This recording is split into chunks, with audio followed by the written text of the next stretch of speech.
The debate on school choice continues. Iowa lawmakers began discussing Governor Kim Reynolds' new funding plan for schools. The governor says her plan would benefit both private and public school systems.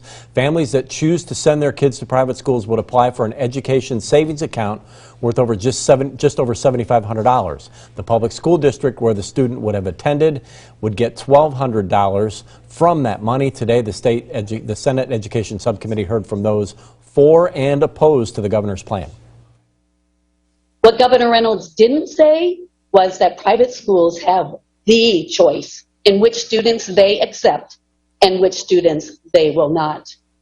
Ultimately, parents do not have the final say when applying for enrollment in a private school. Love about the idea of education savings accounts, as we know there's many parents in these neighborhoods that would choose this school if given the option, many of them well below the poverty line.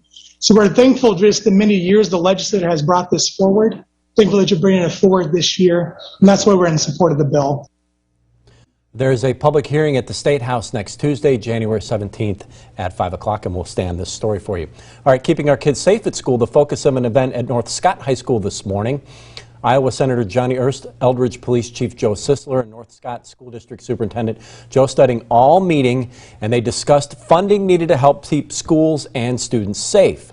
The number of school resource officers needed was part of that conversation. Local 4's Victoria Fraser is in our newsroom with more. Hi, Victoria.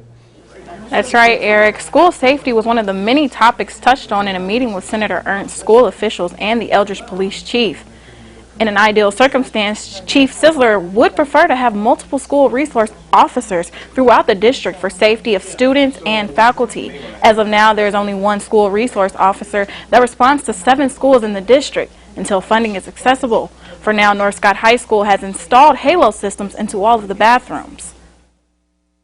It's a system that can detect anywhere from gunshot residue to it can pick up vaping, narcotics. If a student falls and gets hurt or a teacher falls and gets hurt, if they say help, it's going to alert all faculty and the school resource officer, and it pinpoints what location it's at so they can respond to it.